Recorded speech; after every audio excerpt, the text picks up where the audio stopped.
Szép napot kívánok mindenkinek itt a Maxi Rádió Facebook oldalán, és ismét elérkeztünk egy nagyon izgalmas és érdekes beszélgetéshez szerintem, mert hogy itt a műsor előtt is már beszélgettünk, és nagyon sok mindenről szó esett, a vendégem pedig nem más, mint Ari Tünde, a Baritanya tulajdonosa. Szia, Tündi! Szia, örülök, hogy itt lehetek. Nyilván nem fogunk mindent elárulni itt a műsorban, amiről beszélgetni. Sok mindenről szeretnék veled beszélgetni. Nyilván arról is, hogy mi is ez a Baritanya, miért gondoltad úgy, hogy elkezded, mi az, ami motivál, de beszélgessünk arról, ami most aktualitás. Ez a globális tanterem, globális hét, és ennek kapcsán a Baritanya feltett egy videót nagyon édes gyerekekkel, akik olyan okosakat mondanak, hogy komolyan én csak így néztem, hogy úristen, hogy szerintem 11 éves gyerekekről van szó? 10-12. 10-12. De hogy akkor is, és arról beszélgetsz velük, hogy globális fenntarthatóság, mi az, amit ők maguk megtesznek a környezetvédelemért, miért tartják fontosnak, csattanómaszlag névre hallgat. Igen. Ez egyébként mit akar ez a csattanómaszlag az ő esetükben? Ez egy növény, ami van a Baritanyán, hogy egy kis árnyékot adjon ott az állatoknak, ami egyébként mérgező növény, de tüskés is lehet vele dobni. Nincs jelentősége. Ez csak egy olyan fantázianév, ami ennek a csapatnak fontos volt egy aprócska jelenetben, de igazából nincs jelentéstartalma. Ez csak egy fantázianév. És hogy ők kik ezek a gyerekek? Tehát, hogy egy csoporttá alakult, ők mit csináltak? Vagy hogyan kerültél velük kapcsolatba? Meséld már el, hogy ez az egész miről szól, mert hogy tényleg nagyon érdekel. Hát ők azért a csattanómaszlag a kincseim, tehát tényleg nagyon a kincseim ezek a gyerekek. Én több mint 20 éve táboroztatok. Minden nyáron vannak önállóságra nevelő táboraim, a világ minden tájáról, tehát tényleg Los Angeles, Malmö, New Yorkból is jönnek gyerekek, és akkor egy hetet együtt töltök ezekkel a gyerekekkel.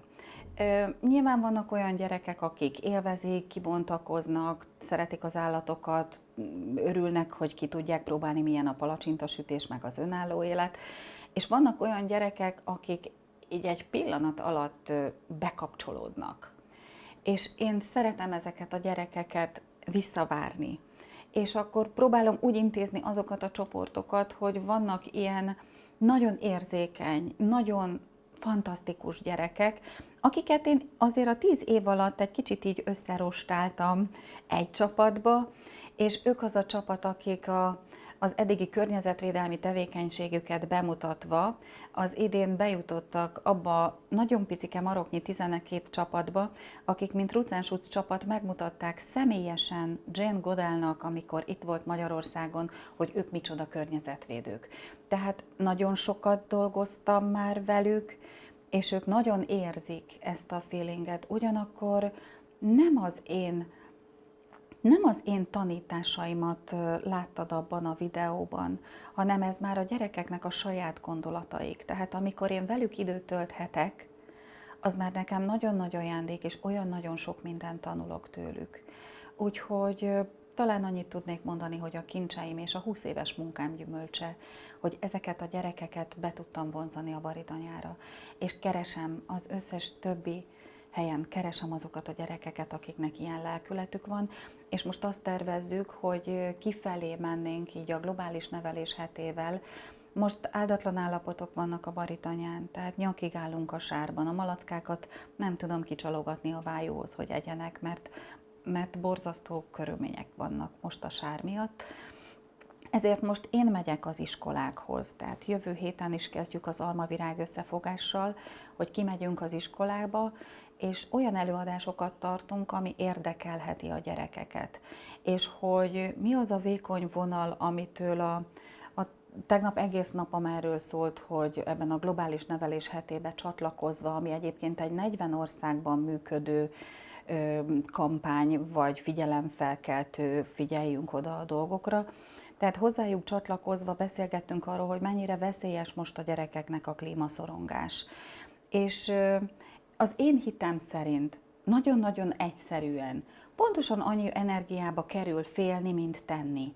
És ha a gyerekeknek megmutatjuk azt, hogy van lehetőségük tenni, nagyon aprócska dolgokat, csak elzárja a csapot, másképp jár iskolába, többet használja a biciklit, nem csavarja fel a fűtést, megválogatja, hogy mit eszik, állatkísérletmentes termékeket használ. Annyi rengeteg dolgot tudnak a gyerekek, hogy tényleg az a inkább késbe dőlök, mert vége a világnak, pont ezek a gyerekek mutatják meg azt, hogy tenni kell, tenni.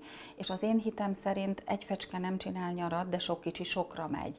És ha ezt a sok kicsit minél szélesebb körben terjesszük, és a gyereknek lehetőséget adunk a kezébe arra vonatkozólag, hogy ne rettegjen, hanem tegyen valamit, és megmutatjuk neki, hogy ezzel a sok picit... Úgy szoktam kimenni iskolákba előadásokat tartani, hogy lerajzolok egy kört, és viszek egy marék kukoricát, és minden gyereknek a kezébe adok egy szem kukoricát, és tegye fel a körre. És hát akkor a kukoricát veszek, amekkora terembe megyek. Ez úgy ki van találva, hogy mekkora, de megtelik az a kör, és teljesen betakarjuk azt a kört azzal a sok szem kukoricával. És ez annyira képletes szerintem, mert akkor mindenki tudja, hogy ő csak egy nagyon picikét tett hozzá, és lám betakartuk az egészet. Most, ha ez a sok jó gondolkozású fiatal, és nem feltétlenül gyerekeket, óvónéniket is gyűjtök a Baritanyán, akik egyébként az eltén csatlakoztak a Jane Goodall Intézetnek ehhez a programjához, hogy környezettudatos nevelés, és nagyon fontos már picikekorban elkezdeni ezt az egészet, akkor ez így sokkal többet tehetünk. Végül is a Jane azt mondta, hogy már 8 milliárdan vagyunk azért, hogy tegyünk valamit, és megállítsuk ezt a nehéznek látszó folyamatot. Nekem az volt a fantasztikus ebbe a videóba, amellett, hogy nagyon okosakat mondtak, volt egy kislány, aki elmondta, hogy nem tudom, valami 300 valahány PET palackot már nem vásárol meg a családdal, tehát hogy átvitte a családon, mert én azt gondolom, vagy nekem az a tapasztalatom, hogy nem is a gyerekekkel van itt a gond, hanem a felnőttekkel, akik bele vannak kényelmesedve, sokkal egyszerűbb leemelni a polcról a készterméket, hogy azt látod, hogy a gyerekek akkora hévvel és elánnal magukévá teszik ezt az egész témakört, hogy átnyomják a szüleiken? Őt Apostol Annának hívják ezt a fantasztikus kislányt, és azért jött ez az egész gondolat, ez megint azért nagyon csodálatos, mert nem én toltam, hanem az volt a feladat, hogy írjanak egy 5 perces PPT-t, mert akkor csatlakozhat valaki a csattanómaszlak csapatba, ha ő beleteszi azt, amit is. Van egy szűrő, nagyon okosan kitaláltuk ezt, írjon egy 5 perces PPT-t arról, hogyan tudja csökkenteni az ökológiai lábnyomát. És nyilván van egy egyetemista nővére, és van anyukája és apukája, és együtt a család összedugták a fejüket, hogy az Annának jól sikerüljön ez a PPT. És miután a család belelátott ebbe a dologba egy kicsikét jobban, így csak egy kicsikét érzőnek kell lenni ahhoz, hogy az ember felnyissa a szemeit és azt mondja, hogy igen, tehát én azt gondolom, hogy az Anna egy csodálatos kislány, és nem ráerőszakolta a családját, hanem csak felnyitotta a szemüket, és ismereteket közvetített. Ez is azt tanítja nekem, hogy az emberek nem annyira rosszak, mint amennyire látszik. Az, hogy egy bizonyos boltban 35 féle, nem túlzok, szangvinikus vagyok, de megszámoltam. 35 féle tusfürdőből lehet válogatni, a szivárvány minden árnyalatában. Szerintem ez nem annyira fontos, mint hogy megnézzük, hogy lehetőleg helyi termékeket fogyasszunk, vagy ilyeneket, ebben gondolkozzunk. Úgyhogy én azt gondolom, hogy az emberek, ha több ismeretet szereznek arról a dologról, ami körülöttük van, akkor lehet, hogy a pálmaolajból sem fognak már annyit használni. És ha megnézed, akkor most már cirkuszba is úgy viszik az emberek a gyereküket, hogy nincs már oroszlán, és nincs már elefántot megnyomorítva egy kis ketrecben. És ha eljutunk odáig, hogy megnézzük, hogy mit eszünk, tehát hogy a ketreces csirkétől vásárolok tojást, vagy inkább a piacon Marika nénitől, és fizessem ki bátran, boldogan, ha a Marika néninél 20 forinttal drágább az a tojás, mert az vagy, amit megeszel, és nagyon fontos. Nekem az én szlogenem, ami köré most így a télen ebben a nagyon nehéz időszakban próbálom felépíteni a következő kampányomat, az a mit veszel, mit eszel, mit teszel, és mi leszel. Hát erre csodálatos PPT-ket írtam most, amikor úgy egyébként nem tudok annyi időt kint tölteni. Úgy gondolom, hogy ezen kellene elgondolkozzunk. Említetted, hogy klímaszorongás. Az emberek szerinted valóban szoronganak tőle, hogy mi lesz a Földdel, hová jutunk? Csak tapasztalni kell, hogy az évszakok hogy eltolódtak, hogy mi minden változik körülöttünk, de hogy szerintem ez ilyen fancy lett, nem? Hogy klímavédelem, klímaváltozás, hogy szerinted az emberek valóban átérzik ezt? Nem biztos, hogy megfelelő plénum ez arra, hogy kifejtsem a véleményemet. Nagyon sok könyvet olvasok Jane-től, és ő próbálja a reményt megtartani bennünk. Nekem most az a tapasztalatom, hogy az emberek egy része komolyan gondolja, és valóban tesz is érte, a másik része meg azt mondja, hogy majd lesz, ahogy lesz, csinálják a többiek. Nekem nagyon sok energiámba került, hogy én ezt elfogadjam, és a Jane-nek van egy mondata, hogy akkor jutunk majd előbbre a világban, ha képesek leszünk konszenzust kezdeményezni azokkal, akik nem úgy cselekszenek, ahogy mi azt jónak látjuk. Hát ezt a mondatot elég sokáig örölgettem magamban. Én most azt mondom, hogy ha bizonyítottan, tudhatóan holnap itt besötétül és sose többet nem kell a nap fel, én akkor is felmegyek és megetetem az állataimat, és én akkor is ültetek még egy fát. És azt gondolom, hogy addig, amíg vagyunk és tehetünk, addig tennünk kell. És nagyon fontos, hogy a vízióban az embernek a pusztulás szerepel, vagy az szerepel a víziójában, hogy én mindent megteszek. Jaj, hagyd meséljem el a kis kolibris mesémet. Az iskolákban ezzel szoktam zárni. Talán az egész beszélgetést ezzel kellene zárnunk, de ez most annyira ideillik. És hogy akkor az emberek klímaszorongására szerintem ez az én hitvallásomnak a mindene. Óriási erdőtűz van, ég az erdő, menekülnek kifelé az állatok, mindenki menekül, elhagyja azt, ami mindene is volt, és egy icike-picike kismadár repül befelé. És mondják neki, hogy hát nem látod, hogy ég az erdő? És mondja, hogy uram, és megy befelé, és van a szájában egyetlen csepp víz. És a többiek megkérdezik tőle, hogy te tényleg ennyire hülye vagy, és azt gondolod, hogy ezzel az egy csepp vízzel megmented ezt a hatalmas erdőtüzet? És ő azt mondja, hogy én nem gondolom, de megteszem a részem. És én minden nap megteszem a részem. És azokat a felnőtteket, fiatalokat és gyerekeket igyekszem magam köré gyűjteni, akik úgy gondolják, hogy ők is meg akarják tenni a részüket. És bevallom őszintén, nem foglalkozom azokkal, akik nem. Igen, egyébként nagyon jó volt ez. És akkor térjünk rá a Baritanyára, hiszen beszéltünk, hogy hát már jelezted, hogy gyerekeket gyűjtesz magad köré, a családok, akik meglátogatnak téged, azért kapnak ebből a pozitív kisugárzásból, kicsit az iránymutatásból, amit te képviselsz. Annak idején ezzel a hitvallással álmodtad meg a Baritanyát, vagy mi volt az, ami így elindította benned ezt a projektet? Jaj, dehogy is. Van egy csodálatos... Pedig én azt vártam, persze, rögtön ez volt az első. Ne haragudj. Az alaphitvallásom az őszintesség. Lehet, hogy jól jönne itt le, meg talán magasabb lenne az ázsium, de nem. Van egy csodálatos 27 éves lányom, aki már Pesten él, Pesten dolgozik, és amikor én ezt elkezdtem, akkor ő nagyon szeretett volna egy lovat. Másnap kiderült, hogy egy ló egyedül nem bírja, tehát vettünk még egy lovat. Aztán így szépen lassan összevárválódott a társaság, és én nem is akartam beengedni a Baritanyára senkit mi. Azért vettük magunkhoz ezeket az állatokat, mert mi szerettük, mert olyan cukik, mert olyan édesek. Egyébként a lóról annyit tudtam, hogy elől etetni kell, hátul takarítani, középen meg ráz.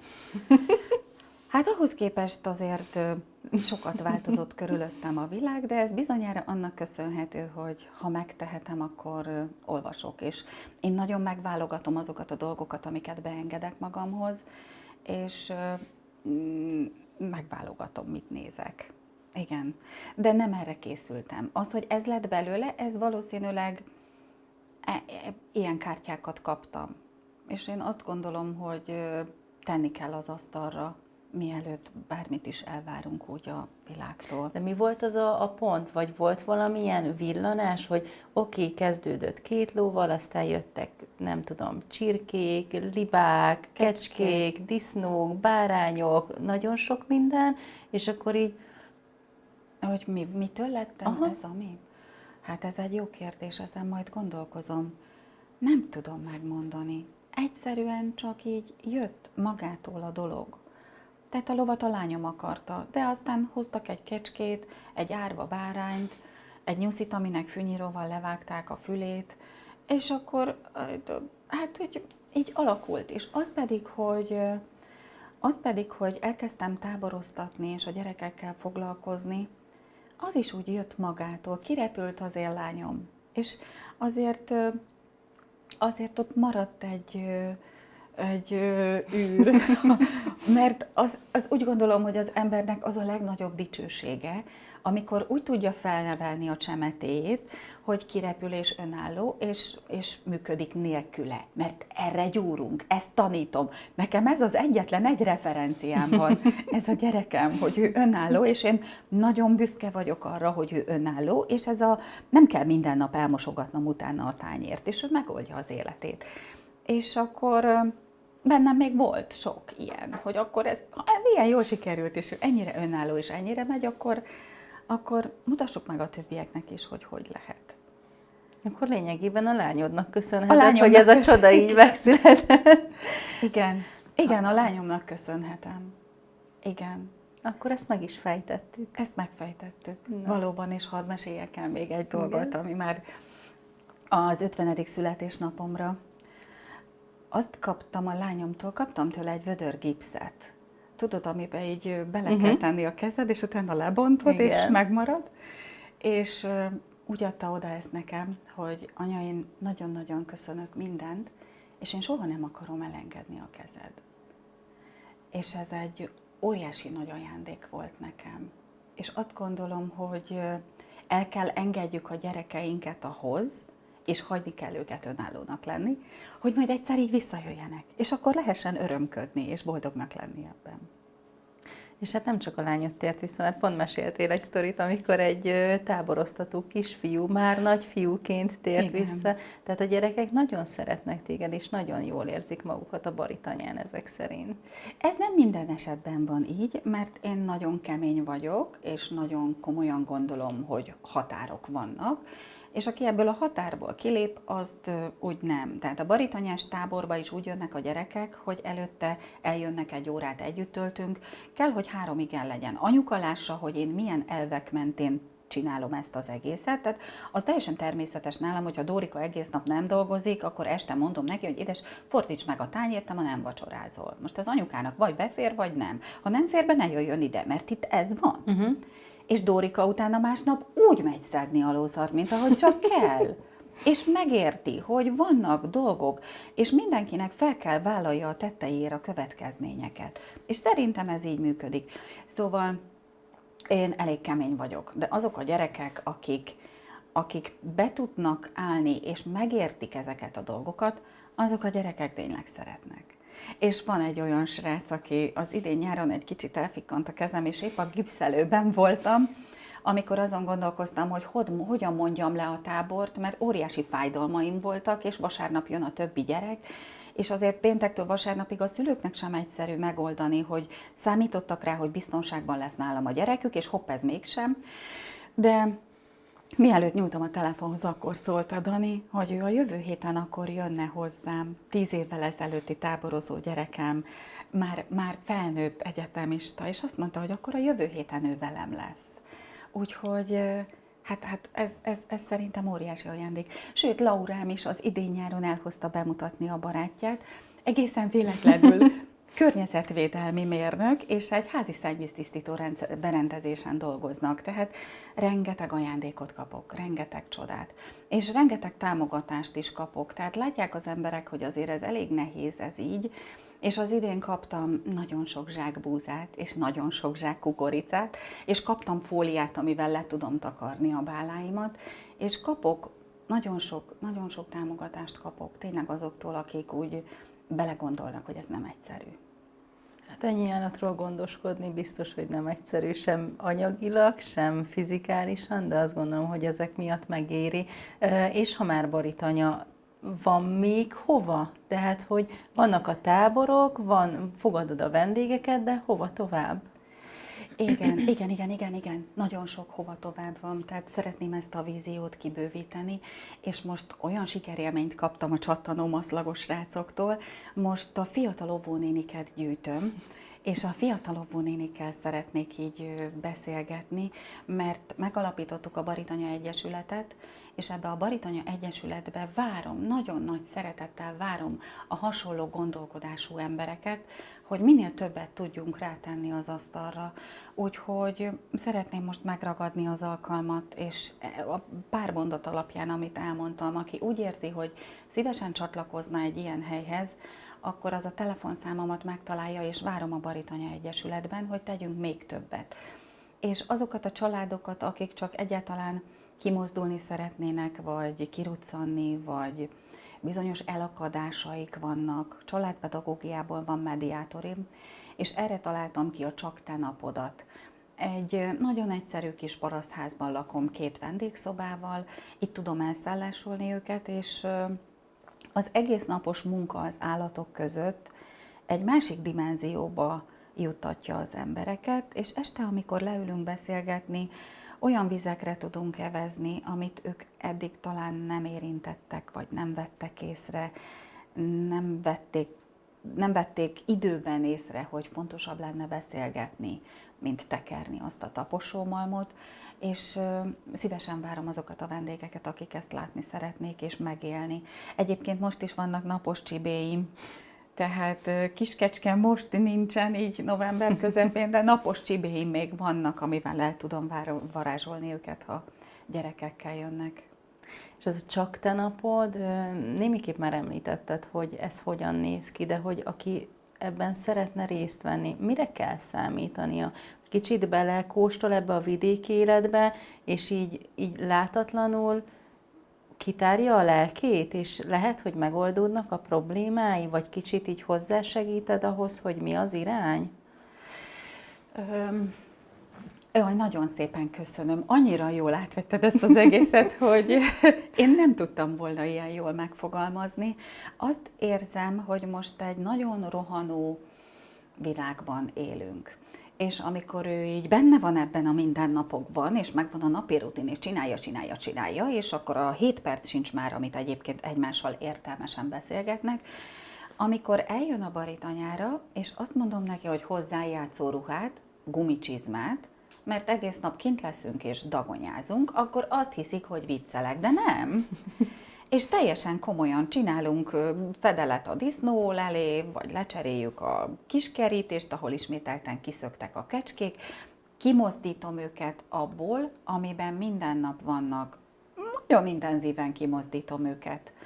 És amikor ebből kibillent, és észreveszi, hogy fent vagyunk a Mátrában, és legeltetjük a kecskéket, és már 1,5 órája ott vagyunk, és nézzük, hogy megeszi a csipkebogyót, megeszi a jémennyi mindent megeszik, és akkor toporgatja magát, hogy hát nincs nálam a telefonom. Hát mondom, de jó, akkor végre itt vagy, megérkeztél, akkor most lehet azokat a dolgokat elővenni, amit egyébként csak letakartál egy szőnyeggel, egy betonnal, egy valamivel. Úgy szeretjük eltakargatni az életünkben azokat a dolgokat, amik úgy nem annyira tökéletes. És akkor ott a hegyen beszélgetünk a nem annyira tökéletesről, aztán a kecskék csinálnak valami rosszaságot, hazamegyünk, és akkor este egy rozéfröccsel folytatjuk.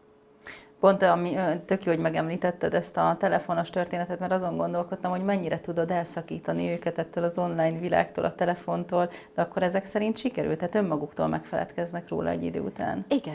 Igen. Egyébként én nem gondolom, hogy ez rossz lenne. Tehát a szülők is megkérdezik, hogy a telefont ugye elveszem a gyerekektől. Hát dehogy veszem el a telefont? Hát most mennyivel volnánk előbbre, hogyha egy hétre elveszem a gyerektől a telefont, hazamegy, és gondolom meg megint azt nyalja, és akkor meg van veszve. Nem veszem fel el a telefont, sőt, feladatokat kapnak a gyerekek, hogy akkor a Google a barátom googlizza ki, hogy ezt vagy azt, és akkor keressünk rá, hogy ez mérgező, ez ehető, ez mit, hogy működnek a bogarak.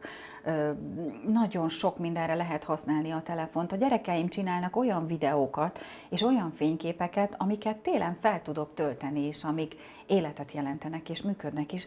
Érdekes, hogy applikációk vannak, amik így a környezetvédelmi téren a saját ökológiai lábnyomunkat naponta nézi, hogy mik vannak, és ezt így próbálgatják. És ha valaki nyelvet tanul így a telefonján, akkor nehogy 2 napos széria kiesése legyen ezért. Tehát én ezt így jónak látom. A felnőttekkel is azt gondolom, hogy lehetne csak jól használni a telefonokat.